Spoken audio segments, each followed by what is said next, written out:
Okay, welcome. Good afternoon. I am Marisa Olszewski. I'm the Environmental and Community Manager for Maryland LCV, and welcome to today's Friday Digest. We appreciate your presence here, and we think it speaks to the power of our community and your commitment to a healthy environment for everyone in Maryland. Our goal with these Friday Digest programs is to provide you with information, tools, resources to be an informed and active advocate. Our agenda is driven by your interests and your needs, so please don't hesitate to reach out to us with suggestions. We do take them. And the easiest way to do that will be at a survey that we will provide the link for at the end of the session today. And if you didn't hear already, please join in and type your name and where you're joining from in the chat. And you can also use the chat to type your questions and comments as we're having this conversation today to contribute that way. So today we are talking about water policy. Maryland, of course, is home to the Chesapeake Bay. We also have our beautiful Atlantic and coastal bays, and don't forget the wild Yucca. And like that variety in the waterways across our state, the issues relating to water and healthy watersheds is also varied. Today, we've chosen fewer than a dozen bills that relate to water that have been under consideration in the General Assembly this session. And as we're moving along, we will definitely be providing you with updates to help you participate in getting some of the bills that we're talking about that are positive for Maryland waterways through to the end of the General Assembly session. So joining me today, I have wonderful champions in water advocacy for Maryland. We have Robin Broder, the Acting Executive Director of Waterkeepers Chesapeake, and Alan Girard, Director of Advocacy for the Chesapeake Bay Foundation. Welcome, Alan and Robin. To get our discussion started, I'm going to have them talk to us about how they are both feeling now that crossover has passed. So we are at the point where we're at that speedy point in the session. Most of the bills that are going to make it are known, or at least that have the chance are known. How are you each feeling about the session thus far? Robin, you want to kick it off? Sure. It's sort of mixed. Waterkeepers Chesapeake, we're the coalition of all the waterkeeper groups in the region, and we work on a variety of bills. I would say a number of bills that we worked on and our waterkeepers worked on did cross over, and there's still work to be done on some of them. It was being a tough budget year, which I think we're going to talk about a little bit more. An election year, it really impacted like your strategy on what you wanted to put forward this year. And I'll just say it was sort of mixed. But I think we're going to get a few good bills. Yes. Alan, how about you? Yeah, first of all, thank you, LCV, for doing these Friday Digests. As a former LCV board member, I'm just so thrilled to see this open, accessible program for your members to come and sort of take a look under the hood of what LCV is doing for the community, which has been tremendous, not the least of which is helping coordinate the environmental community around the issues. I've been doing this for a number of years. I would say this year, maybe more than any other, the environmental community has been strongly coordinated on the environmental budget. The budget is always an issue every year in the General Assembly. Last year in particular, there was a major budget deficit to be closed. The General Assembly took some strong actions to close that budget, partly on the backs of program open space. That's the land conservation and preservation programming. Number of programs to unpack there, but there were cuts last year that extend to this year and the two following years, subsequent years from now. So those are significant hits that have really sort of brought the environmental community together this year to say no more cuts. And really with LCV's leadership and many partners at the table, I think that message has been heard. And here at Crossover, We had the Board of Revenue estimates meet, I don't know if it was last week or the week before. No major concerns in the revenue picture. And it looks like the General Assembly is poised to pass the governor's budget as introduced, with a few minor changes here and there. But I think the environmental budget is generally going to come out strong. I know the Strategic Energy Investment Fund has some work that's being done to it, but it's been great to see the community come together and then, here at Crossover, just try and push that budget over the finish line. Right. And we haven't seen cuts to any of our water programs this year also, which is part of that overall effort that we've all made together to keep that strong. So thanks for providing that overview. So as we think about some of the water legislation that we have been able to move or what hasn't, I wanted to jump in first by thinking about something that affects, it's an issue of toxic, but it also affects an agricultural piece that we've been dealing with continuously, right? We are always cognizant in the Chesapeake Bay watershed that with ag land comes issues around nutrient runoff and how do we control those. Alan, can you give us a little bit of a picture of all of the pieces of where we're looking at applications for fertilizer to ag land and how that will play into the bill that I'll have Robin talk about next? Sure. Yeah. Well, the Clean Water Act passed in 1972 really set in place sort of a framework to help the nation, the states, identify impaired waterways and put in place plans and programs to address those impairments. Non-point source pollution, and agriculture is one of those, that doesn't come out of the end of the pipe, essentially, is not well controlled in the Clean Water Act terms. And, we're seeing that play out in the Chesapeake Bay watershed, Maryland in particular. There are initiatives, voluntary incentive-based funding that the State Department of Agriculture and others put on the table to assist farmers with conservation efforts, but there is not a lot of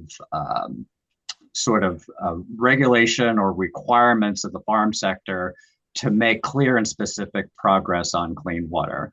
So that's a gap that needs to be closed, and we're talking about the sources of the problem.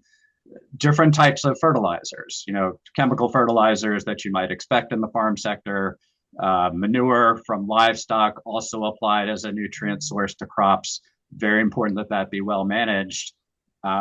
We have things like dissolved air flotation, or DAF, something that came up in last year's General Assembly.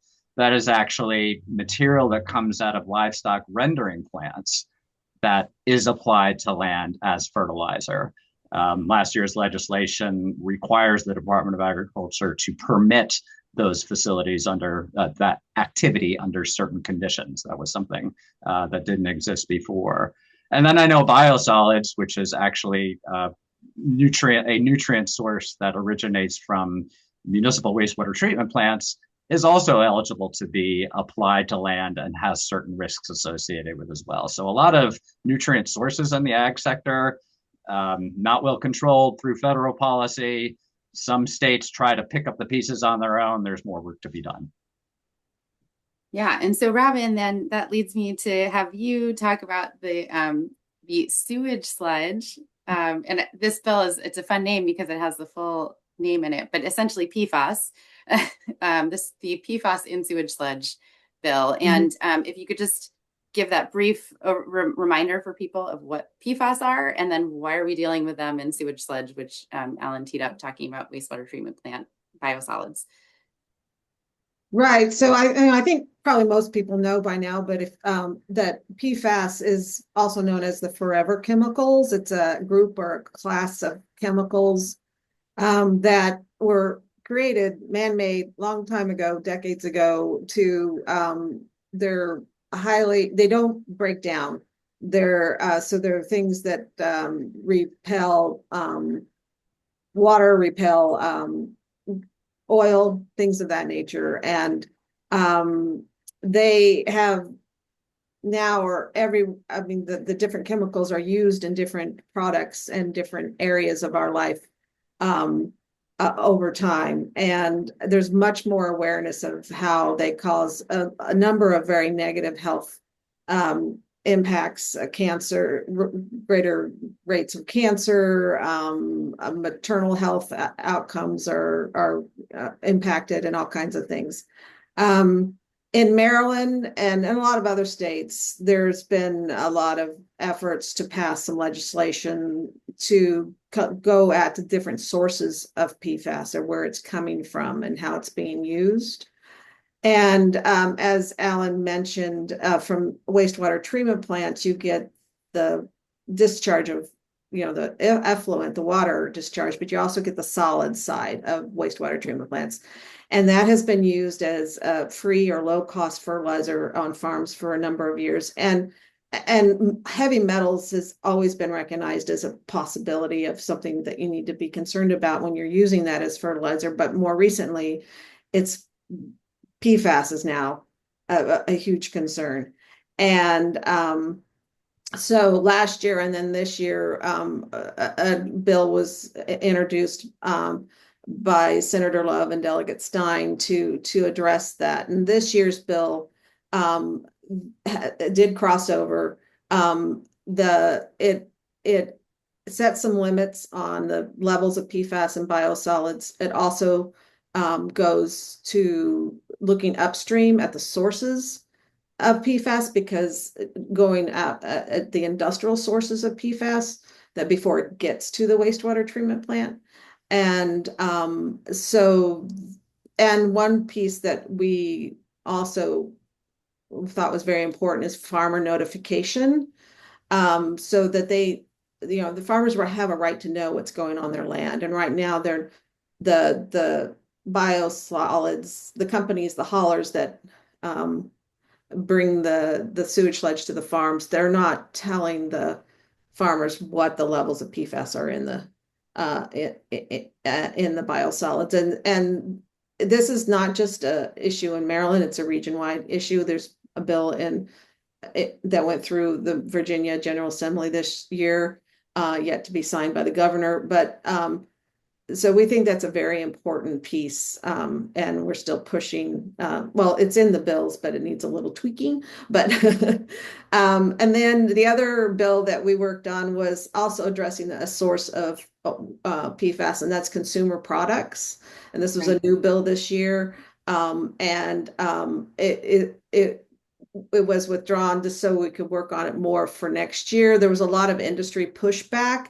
And one of the things that we were trying to get to is it's consumer products, it's things that will touch people. So it's like you're the head of your toothbrush, but if it's electric toothbrush, it's not the electrical parts of the toothbrush. So there was a lot of really interesting industry come out after that bill. So we'll continue to work on that one next year. And again, it's the residential sources that get to the wastewater treatment plants that you also need to address, which is really, really challenging. Got it. So dealing with we've sort of been tackling the industrial because it's a little bit easier, a little bit more of a point source, and then the consumer side gets a little more complicated. So more work needs to be done there. Yeah. Yeah. And I didn't say the bill numbers, but do they have that in? Right. So just for ease of the conversation, we are going to share a link to a website that has all of the bill numbers in it. So with the links, so if people want to click through after we've talked about them, they'll have all of that. If anybody's like me, they won't remember bill numbers as we go anyway. So we'll provide that as a written resource. All right. Well, if we can just for a moment stay on the issue of human waste. I'm sorry, everyone, but hopefully you're not eating your lunch while you're joining us on today's call. We have to deal with septic systems in Maryland. This is another one of those places where we see nutrient inputs still coming into our waterways. And so we want to try to address that in the best way possible. Also cognizant of the fact that septic systems are on private property. They are something that residents are paying for themselves oftentimes. So that can get a little bit more complicated than sort of the municipal dealings with our wastewater treatment plants. There was a bill on septic systems this year. Robin, were you involved in that one? Yeah, that was one of a high priority for some of our water keepers. The House bill did cross over, and it's a bill that addresses having the septic systems inspected when there's a change of ownership, that kind of thing. Um, and the Senate bill, it still needs to get out of the committee. There's been pushback. I mean, if you look at septic pollution, that's something like 17 out of 24 of the counties, the septic pollution exceeds pollution coming from wastewater treatment plants. We can like put a, just don't ignore what just happened on the Potomac. That was historic, but Talk about that separately.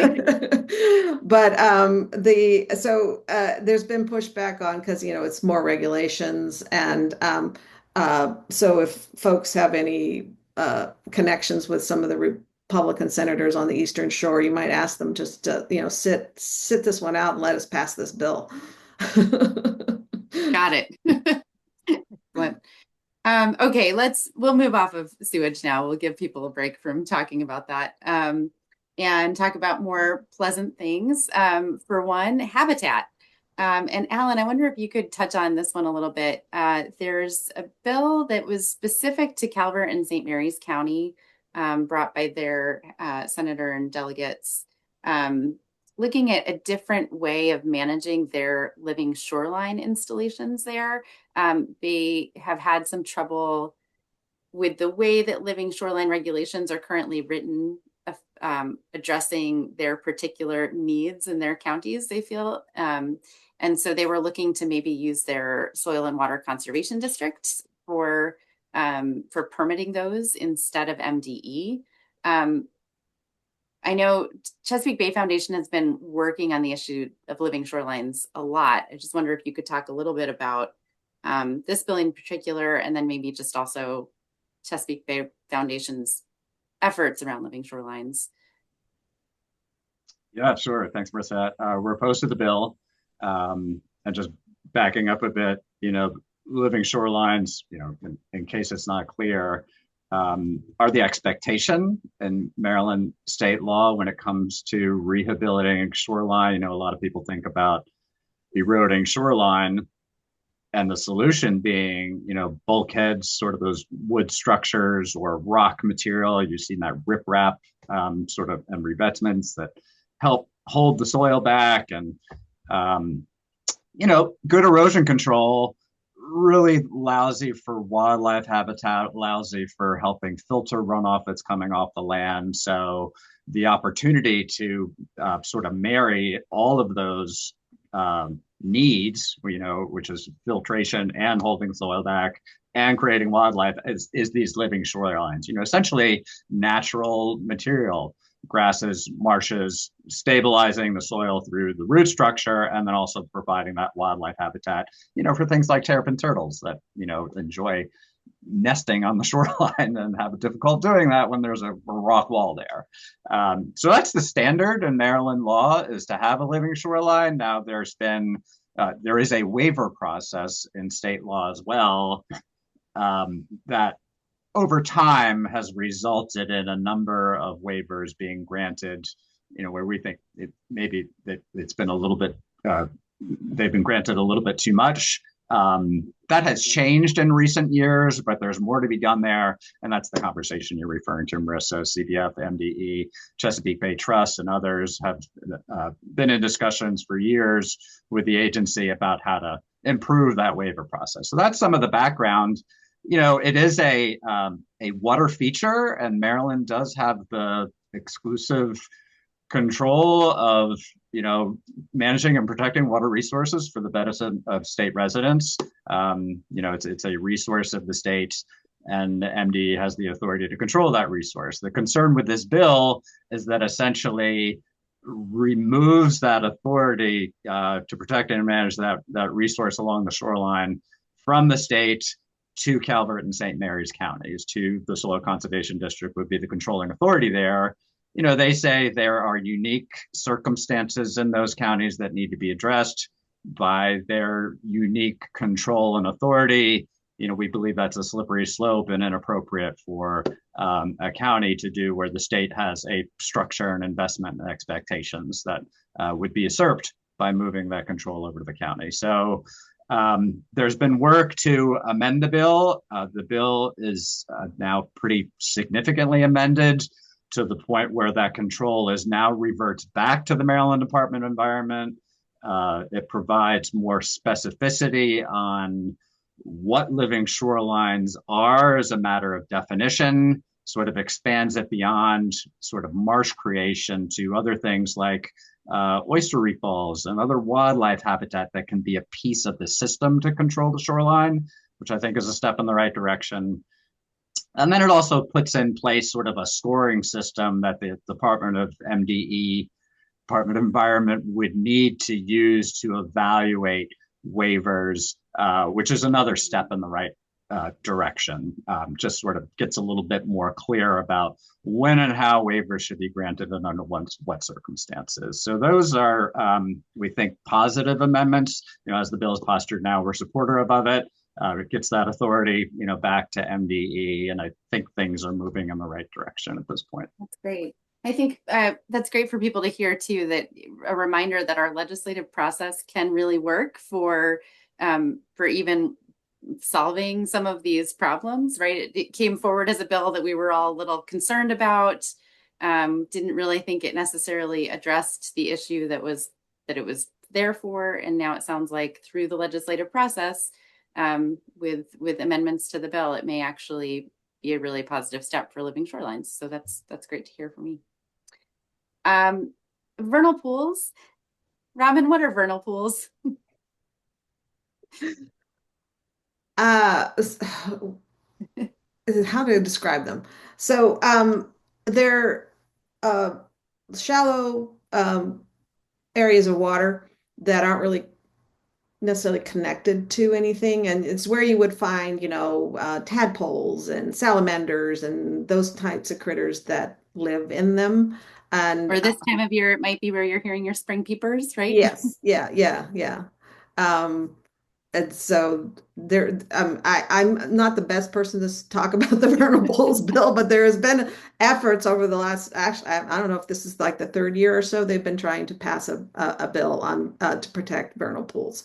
But you can imagine that's a very difficult thing to define and catalog them and know and identify them. But there's been a lot of efforts in that. Al, and I don't know if you know much about that bill, but it is a version of it is moving forward. Yeah, I know the community. That I think there's a group called the Vernal Pool Partners that actually has been coming together, as you said, Rapin, over the last several years to try and get this bill passed. Which essentially would identify, map, and protect these vernal pools in state law. Now, you might say, well, they are a wetland feature, and the Department of Environment has authority to regulate wetlands. And that's true. And they do have the ability to help manage and regulate, protect, preserve these vernal pools.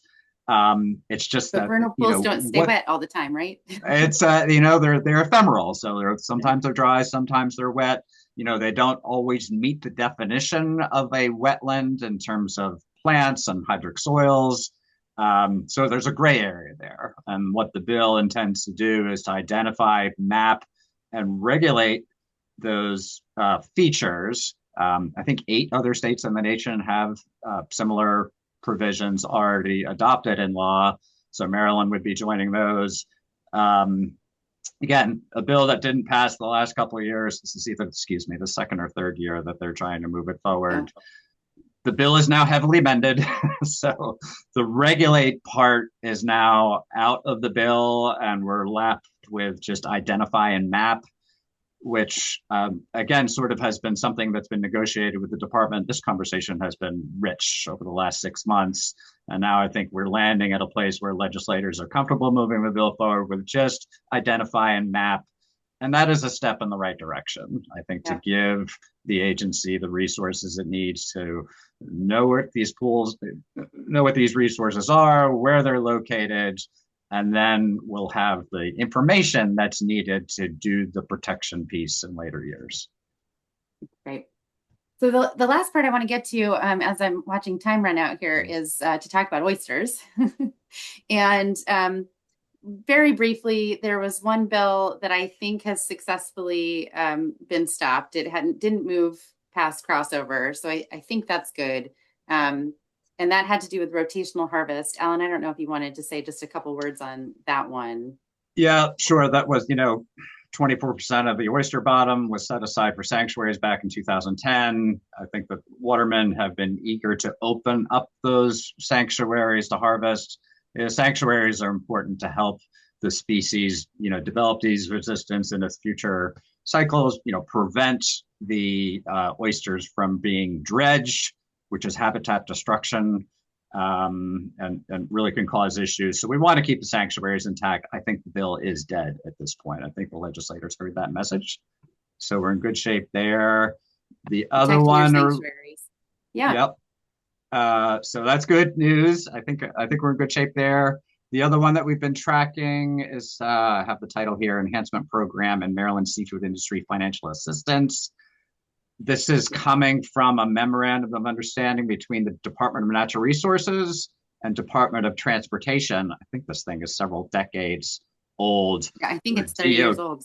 All right. DOT gives DNR some resources to help with oyster restoration, kind of like a mitigation fund. The resources are intended to be used specifically for propagation and replenishment of oysters.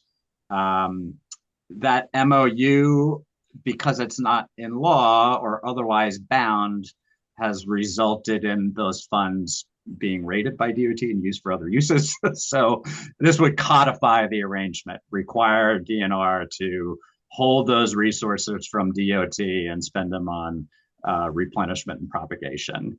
Most of the money would go there. The bill is heavily amended now to include sort of a business loan fund out of a piece of those resources for the waterman community. We've been tracking it, wanting to make sure there's more flexibility for those resources to go things other than replenishment and propagation, give the DNR some flexibility to do that. So we're tracking that one as well. Great. And I will say Maryland LCB is supportive of that bill. And we had a question in the chat just now. We've just talked about so many things. You can't possibly mobilize public resources for all of these bills. If we had to say highest priorities, I'm going to go so far as to say the sewage sludge, PFAS and sewage sludge bill. And then I would also encourage people to check out this last oyster bill that we've talked about, the Chesapeake Bay Enhancement Program. I think between those two, they've got a really good chance of getting all the way this session, and would love to see the help of the community making the final push on those. And to make the link oysters and PFAS, watermen are very supportive of regulating biosolids or sewage sludge on farmlands because it runs off into the waterways and it is impacting their livelihoods. Absolutely. Any last thoughts or what we're going to see for next year in the last minute that we have here? We'll be past the election, so that's good news. The Bay Restoration Fund that funds centralized wastewater infrastructure has a piece of it that's sunsetting in 2030.